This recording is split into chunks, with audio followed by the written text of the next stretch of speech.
Hi, bookworms. Welcome to Best Book Ever, the podcast where we talk about your favorite books. I'm your host, Julie Strauss, and my guest today is Marion Hill. Marion is the author of the Diandray's Chronicles books, Diandray's Discovery, Diandray's Journey, and Diandray's Roundabout, the first three books set in the world of Cambia. Also, he's the author of Marion's 25, his first nonfiction book, which is a collection of some of his favorite book reviews that he's published on his blog since 2011. Marion's 25, Volume 2, will be released in October 2020. Born and raised in St. Petersburg, Florida, Marion has lived in Atlanta, Georgia, Albuquerque, and Santa Fe, New Mexico, and he's currently living in San Antonio, Texas, and working on a new novel set in the world of Cambia called Cisco's Dance, due in spring 2021. I have been a longtime fan of Marion's book reviews, and I am so happy that he's here with me today to tell me why Memory and Dream is the best book ever. For more information on how to support this podcast, check out my Patreon. For about the cost of a latte, you can have access to exclusive interview clips that are only available to my patrons, advance access to the books we discuss, and more. Go to patreon.com, that's patreon.com/bestbookever, to learn more about how you can help me keep the candles burning over here in my reading cave. Now, back to the show. Hi, Marion Hill. Welcome to the Best Book Ever podcast. Well, thank you for inviting me, Julie. I'm looking forward to this. I'm so excited to talk to you, Marion, because I have followed your book blog for a long time. I can't remember how we first came across each other. I believe it was in a reading group, and I discovered that you are an avid book reviewer. And I was just wondering if you could start by telling us how it is that you are the reader that you are, because you are possibly the most widely read reader I know in terms of genres. And can you tell us how you became this kind of reader? That's interesting. I didn't start really reading until I was like 16 or 17 years old. And I mentioned this in my Marion's 25 book, my first book that I put my book review anthology I put together. And I really didn't start reading till then. And I worked in bookstores. I worked in a couple mom and pop bookstores when I lived in Santa Fe, New Mexico. And then I worked at a Borders. I know people remember Borders. Everyone knows about Barnes and Noble, but there was Borders. And it was a very fun job. And so really my reading education came from there with different customers reading, fantasy and science fiction and romance and literary fiction. And so that to me just informed my quote unquote reading philosophy that I try to read as wide as possible.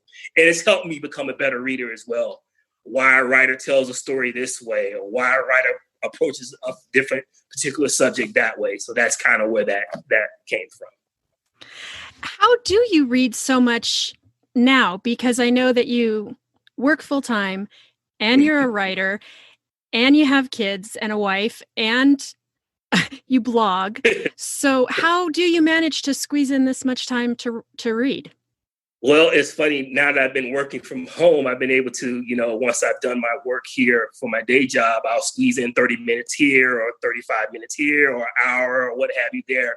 And then when I was working at the office before the pandemic, my lunchtime, that's really that hour I would eat. And then you'd be surprised how much you can get read within 40 to 45 minutes. And it's not that I'm an introvert, but I'm not antisocial, but it's just that lunchtime. That's where I get my reading done. And you'd be surprised. You get through a 300-page book in like 4 or 5 days, so it just goes that quickly. So before we talked, I went and I skimmed through your website again, and I just started, just for the fun of it, jotting down some of the books that you've reviewed in the past, because I wanted to remember the big diversity of them. And I came across The Spectator Bird by Wallace Stegner and a book called Ascending by Meg Pechenik, which looked to me like a space sci-fi. And then The Nightingale, historical fiction, and John Grisham. Mm-hmm. You have all of these reviews on your... So I guess what I want to ask you, is there anything you don't read? I have not read much erotica, and it's not being prudish or anything like that. It's just not a genre that I've been drawn to. And I have not read a lot of horror. I mean, I read Stephen King, and I read a bunch of Dean Koontz books back in the day. As a matter of fact, I have a review of one of them on my blog.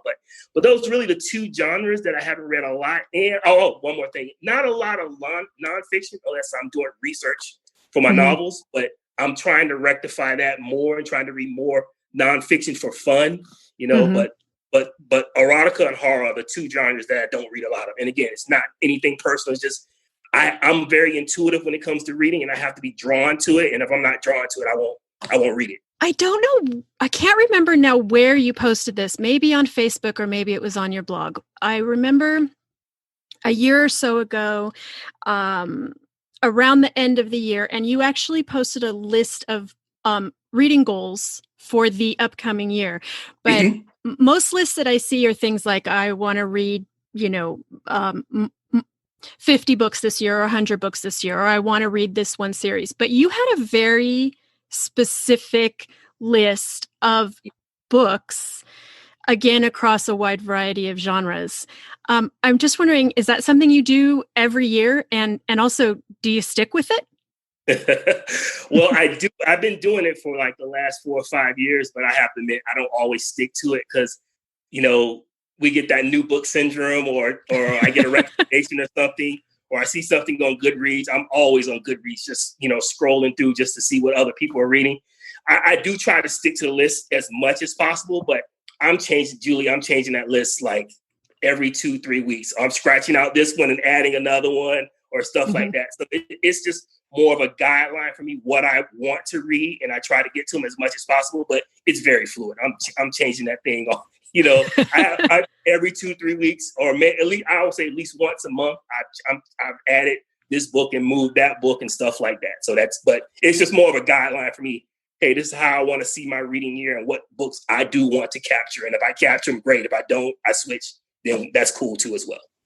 Do you have a guiding principle to that list? Is it something like, I want this to be the year of mysteries, or I want this to be the year of happy endings books? Or is it more just, these books have been on my shelf for a long time, this is the year I'm going to get to them?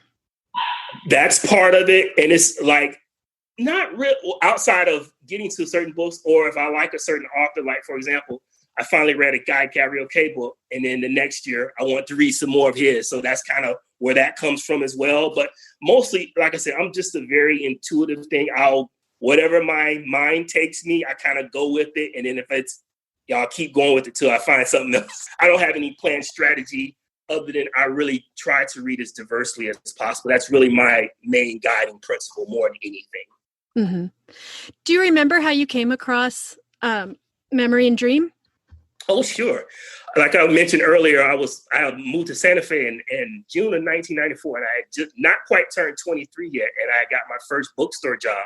It was a mom and pop bookstore called Old Santa Fe Trail Bookstore. It was a bookstore in the front and a coffee house in the back. Mm-hmm. And they let me buy books. And I don't know if people remember back then, the book reps from the publishers would come to the stores and you would go through their catalogs. And I actually saw the cover. I love beautiful covers, mm-hmm. and this cover attracted me. And I had actually read another book of his called Little Country, which I really, really liked. And I would hand sell to it. And then this one came out a couple of years later. And so I saw it and I was like, well, I'm going to get it. And then I read it and I was like, I was living in Santa Fe. I was, being the quote unquote, I was working at a bookstore. I had just started writing some stories and stuff like that. So I was kind of living the lifestyle of what was kind of portrayed in the book. And so that just made that connection for it. But that's how I came across the book. That's kind of how I've always imagined Santa Fe is a sort of vibrant artist community. That was my sense when I was visiting as well. Yes, it is. It is. There's a street called Canyon Road where a lot of the galleries, mm-hmm. and I had never been into art galleries. And so that was kind of my education on Native American art, Hispanic art, and other art from other ethnic groups as well. And so just feel that, and then reading Memory and Dream is it brought all those things back. So, but it's definitely an artist community. Definitely the first time I met with other writers, painters, musicians, stuff like that. Being a former bookseller, are you able to quit books that you dislike, or do you feel more obligated to them being that you were in the business? That's a very good question. I've evolved over the years. I always have tried to finish a book, but in the last couple of years, I've been more to put a book down. And I just realized that some books aren't for you. Nothing personal. As a writer, you know how hard it is to put a story together. And sometimes some books just doesn't gel with you. I've done more of that in the last couple of years, but for a long time, I really tried to finish a book. I felt that obligation. If I, stuck with it, then if I started it, I was trying to finish it. But again, the last couple of years, I've been more able to, okay, this is not for me, and move on to the next one. And when I looked up Charles de Lint, the author of Memory and Dream, I was stunned by his book list. It is as long as my arm. I think the man has written 10,000 books or something. Yeah, he also written under pseudonyms. One thing was called Samuel M. Key, and I know there's another pseudonym. I mean, he has been writing since the late 70s. I didn't, even discovering Memory and Dream in his books through the 90s. I had recently found out he had written a bunch of horror books and dark fantasy. So he had been writing for a while.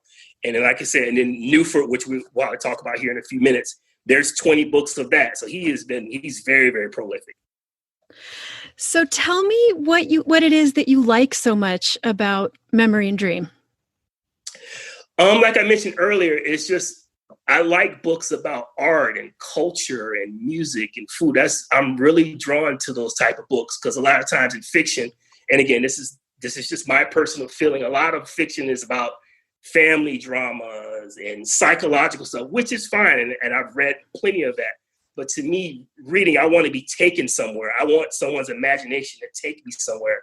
And then when I discovered Charles, he's talking about music and art, because I think not only, how can I say this? Culture is just as important as personality. What people believe in, what people listen to, what people read, what people watch. That really informs their worldview, even if they don't have a philosophical, bent to it. It's, what they're drawn to. So I've always been fascinated with stuff like that.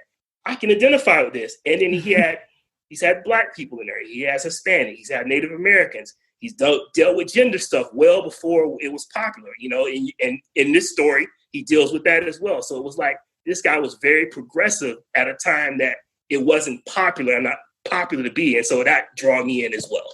Mm-hmm. Can you describe what this book is about for our listeners? Well, basically, Memory and Dream is the story of artist Isabel Copley. And de Lint writes this on two timelines, where in the 70s, she goes off to college, goes off to Butler University, and also in the 90s when she becomes an established artist. And she has this ability to draw paintings that comes to life. And she learns that those paintings come to life called noumena.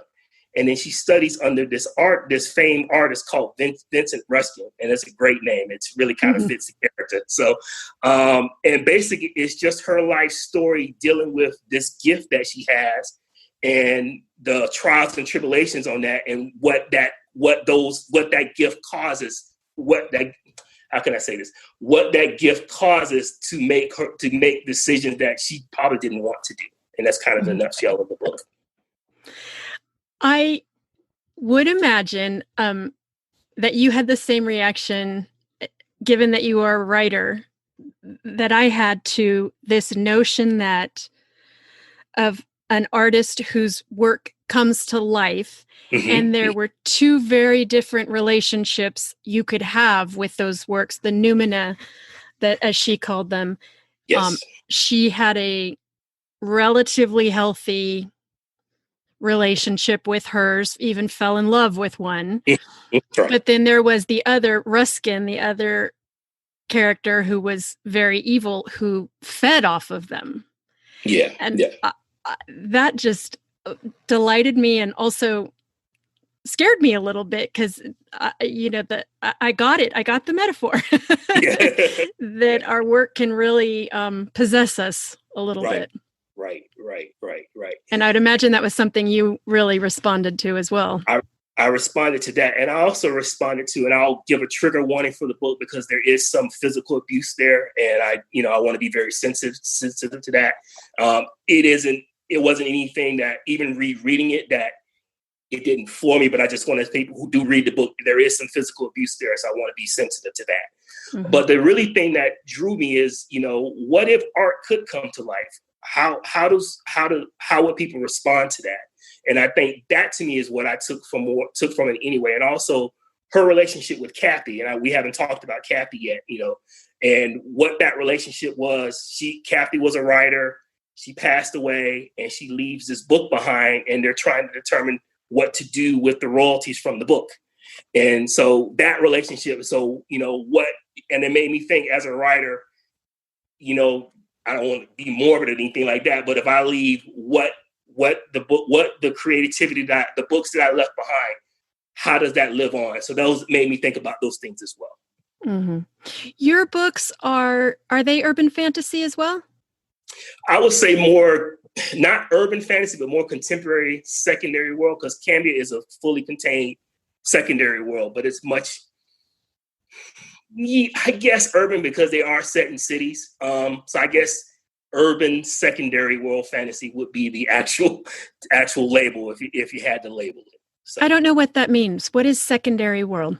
Well, secondary world is a world, like, for example, everyone says Tolkien is a secondary world fantasy, where it's completely invented world. It's not our world, but it's like our world. So it's not like Narnia. They went from the portal from England over into that world, whereas this secondary world was totally created, and it's like our world. That's kind of what the difference is. And so that for me is what I tried to do at Cambia.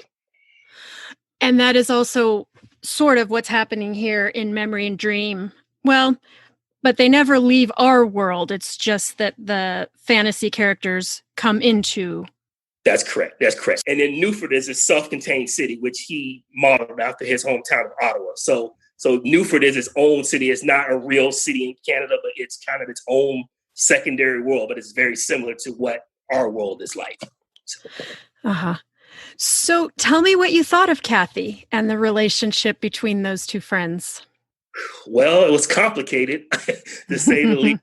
But I guess those feelings that she had. Oh, well, I hope I'm not giving away too much.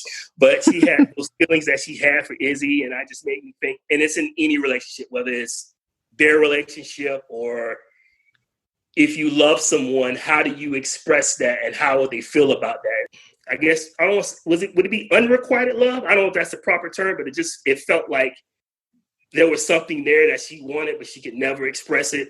And then Izzy finds out, and just probably would have changed the whole dynamic of their relationship if she had known it when Kathy was alive. So those are the things I thought about their relationship. But I really liked her character. I liked her spirit as a writer and what she was trying to write, the stories that she was trying to tell. And I kept wondering if something similar to the Numina existed for the writers, but Kathy just couldn't tap into it.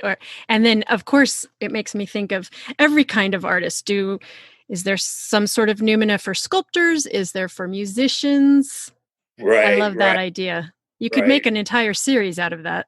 You actually could. And it also just reveals the power of the imagination, and not to get, because that can definitely go off in a definitely different tangent, but just the power of the imagination to be able to create something and feel like it's real. So it brought on those thoughts as well. And, from a writer perspective of Kathy or an artistic perspective from Izzy. So it just made me think about that. Yeah. I was interested when I did look on the author's Charles de Lint's website that he's also a musician and has released CDs. Yeah. Is that something you noticed about his writing? Did you think there was sort of a musical quality to it? Not so much in this book, but in The Little Country, definitely. And that book basically it's a book in a book, actually. So the main character is a fiddler, and she lives in Cornwall, England. And she discovers her grandfather has her grandfather has a book that was his best friend's. And so he gave the book to his grandfather before he passed away. And the book deals with that whole musical thing and that type of thing. So definitely in that book more than this one, but I can see where people would see that musical quality in his stories. So, How many of his books have you read? Let me see. I think I've read about 7 or 8 of them. And Like I said, that's not even, he has a ton of books. So I haven't even scratched the surface of what about 7 or 8 of them. I've never even heard of him. It just stunned me that there were so many books. I can't believe I've never, ever come across him. Yeah, he like I said, in the 90s, that was definitely in the fantasy field. It was definitely his peak because he brought out Memory and Dream. He also did a lot of short story collections as well, and he was a reviewer as well. So I mean, for the 90s, he was really a big deal amongst fantasy fans. But I guess he never really crossed over to the mainstream. But he definitely was well known back then. Was this your biggest surprise as a bookseller? That you picked up this book and liked it, or was there something else that? What would you say was your biggest surprise that someone said, oh, you should read this, and you went, I would never read a book by that person or in that genre, and then you read it and went, well, I'll be damned. Wow, that's a good question. Oh, boy. I have to think about that one. Chuck wasn't a big surprise, but it was more of, I guess Toni Morrison said she wanted to write she wanted to write something that wasn't written, or she wanted to write what she read. And I think for me, Charles de Lint was kind of a confirmation. There was someone writing about the things that I wanted to write about. So on that level, yes, not a surprise, but I will say this. I think the first time I read Cormac McCarthy, I read All the Pretty Horses, I read The Crossing, and I had not read a lot of literary fiction to that time. I had just read a lot of genre fiction. I was surprised at how much I liked those books. And it's definitely West Texas, I think it's either the 1930s or 1940s. Don't quote me on that, but it's definitely, from years ago. And I had not read books like that before. So those surprised me that I actually liked them, to answer your question directly. But like I said, the De Lint stuff was just more of a confirmation that, okay, someone out there is actually writing stuff that I've had in my mind. I've had the stories that I wanted to tell, and someone is actually doing that. It's interesting that you said that it's West Texas, because I honestly, until the last few years, have not really paid attention to how regional Texas is. Mm-hmm. And I know exactly what you mean about Cormac McCarthy. In the last couple of years, I've been reading Attica Locke. Do you read her books? No, but I've been seeing her on my Instagram feed. I saw her, and I saw several Goodreads friends talk about her book as well, but I have not read it yet. Yeah, she's got that series of a Black Texas Ranger in East Texas. And it's very different than what I know. East Texas. Yeah. Well, Texas, I mean, it's so huge. Like, my in-laws live in El Paso, and we make that trip at least once a year. And from San Antonio to El Paso, that's an 8-hour drive. Oh, so wow. Just imagine. And when I leave the hill country, which is probably about an hour outside of San Antonio, there is nothing. It's literally just gravel and dirt in Interstate 10, and until you basically get to El Paso. And and then if you go east to Houston, which is 3 hours away, you basically have swampland, kind of Louisiana type terrain. So you have this wide diversity in Texas in itself. And then I haven't mentioned the Panhandle, like Amarillo and Lubbock, and obviously Dallas and Fort Worth as well. So it's just, Texas is really this huge state that has a lot of different terrain, in it. So, and a lot of brilliant writers coming out of Texas. Yeah, definitely. I think Larry McMurtry, obviously, he comes to mind. I mean, there's a few others, Kinky Friedman. There's quite a bit of others that I'm not mentioning right now, but those are the Yeah. Marion, you have kids, teenage kids, right? Yes. Well, one teenager and one preteen. Okay. Are they readers? My daughter, Nora, is a reader. My son read a little bit, and then video games, that was pretty much. He doesn't read as much, but my daughter, we read together quite a bit. So. Do you really? Yes. Do you recommend to her, or she recommends to you? Both. Some I recommend, and then some she says, "Daddy, I want you to get this type of book for me, and I'll buy it for her." That's not even. She doesn't have to. Yeah. That's not resistance there. So I'll buy it. What's been the best thing that she's recommended to you? I would imagine it's YA. It's actually, there's a series. It's by Vishati Harrison, and they're like Little Dreamers. There's one with women across. So they're like, it's a picture book, but it's highlighting different women in different fields. And then there was one for Black history. It's like a little series of them. I think one's called Little Dreamers in Black history, and then one's called Little Dreamers with women. And so we read those type of books. And so she sees women from all different types of field and just kind of get an idea of what these women have done and their importance to society. So we read stuff like that. That is a great joy of parenthood, isn't it? Is to share a book with one of your kids. Yeah, it is. And and then just to talk to her about it and get her thoughts about it and stuff like that. And we share our things about it. She asks questions, and sometimes I answer them, sometimes I don't know. It leads me down another trail to find out. But it's definitely a connection point for both of us. Uh-huh. Yeah. So tell me, what are you reading right now? I just started reading Night Tiger, and I'm make sure I pronounce her name correctly. It's Yang-Shi Chu. I literally just started it yesterday, so I'm like 20 pages into it. But the main character this is set in 1930s Malaysia, and I don't know anything much about Malaysian history, so forgive me for that. But she's I don't know if she's a night call girl or pretending to be a night call girl. But from what I'm understanding of the story, she's going to find out this particular like artistic artifact or something like that, and it's going to lead her on a trail of finding out what it means to the society. So, but I just started reading it, so I can't give you full details yet. So we'll see how it goes and how I like it and see what happens. I'll be able to read it on your blog. Yes. Oh yeah. I'll definitely put a review up. Yeah. I actually have it on my shelf because I ordered it. I get Book of the Month, and that was one I ordered several months ago, but it's sitting there unread. So this is great because I will get to read your review first and then decide if I'm actually going to pursue it, which is what I do with a lot of books, actually. Well, I'm happy to provide that service for you. But yeah, I'll definitely post it probably next week or something like that. Or you'll see it. Definitely see it. If you absolutely hate a book, will you review it, or do you just sort of not say anything about it? I mean, I know that you're not finishing them necessarily, right, but right. I'm just trying to think. There's only really one book that I really hated, and I hated the character. But I did post a review. It was John Updike's S, and it was his take on Scarlet Letter in Nathaniel Hawthorne's book. It was kind of his modern version of that. And I really didn't like the character, but I finished the book and I read it.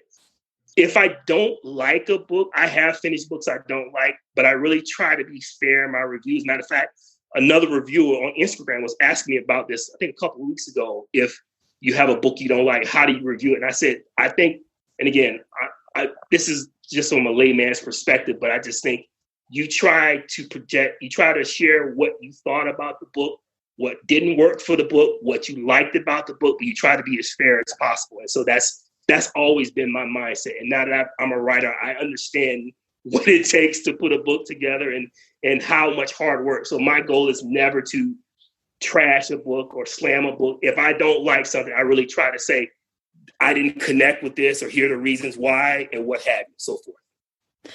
Yeah, it is a delicate dance when you know the work that is behind it, the blood, sweat, and tears. Yeah, and I really try to be sensitive to that.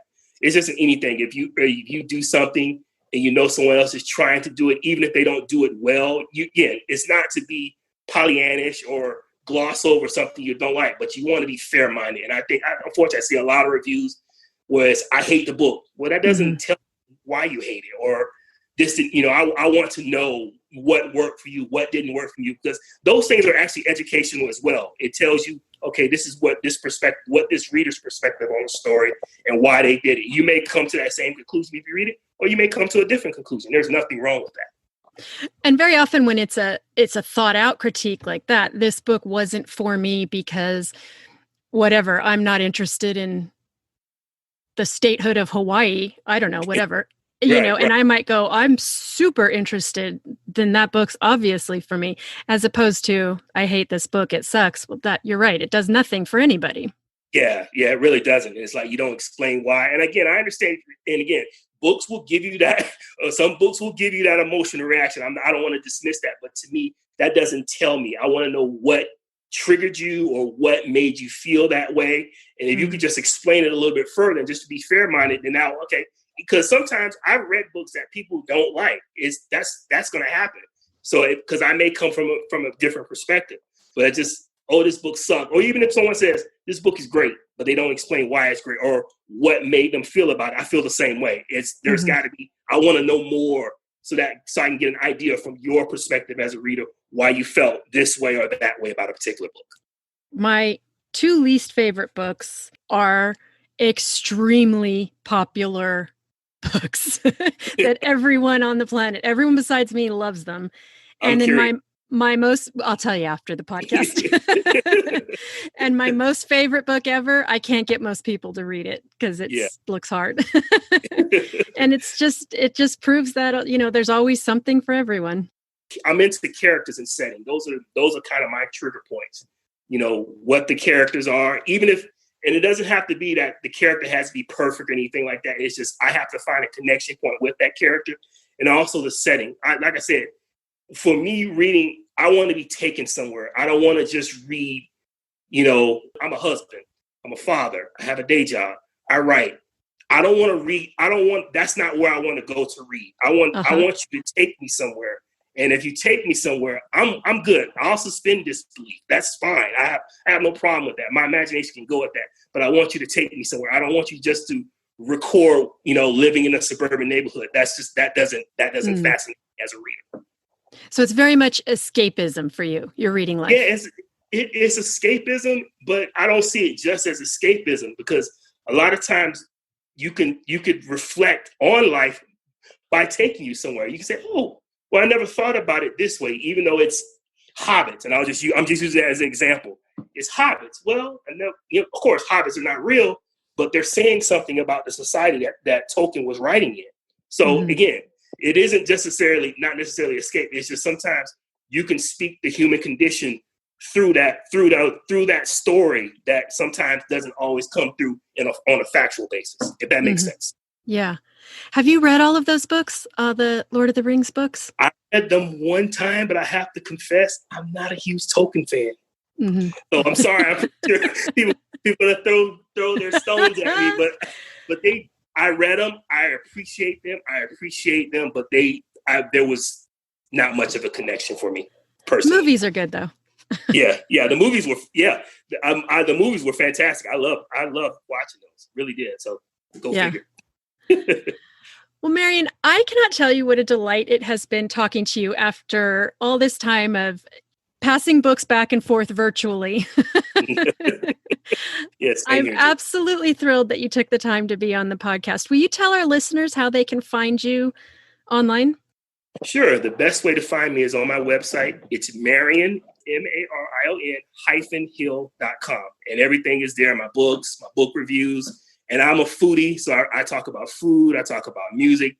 Kind of try to keep it eclectic. So that's kind of where everything is. And you talk about wine a lot. I love it. I am a certified wino. I don't know if that's right to say, but I am. I love my Malbec, and I've been drinking a lot of cabs lately. So, but definitely, I'm certified. I'll forget for sure about that. So. Nothing goes better with a book, I think, than a nice glass of wine. I totally agree with you. Marion, thank you so much for being with me today. I hope you will come back on the show again, because I know you have a couple other favorites that you were choosing between, and I really, really want to read those as well. So I hope we can talk about those someday. Absolutely, Julie. Thank you again. I appreciate this opportunity.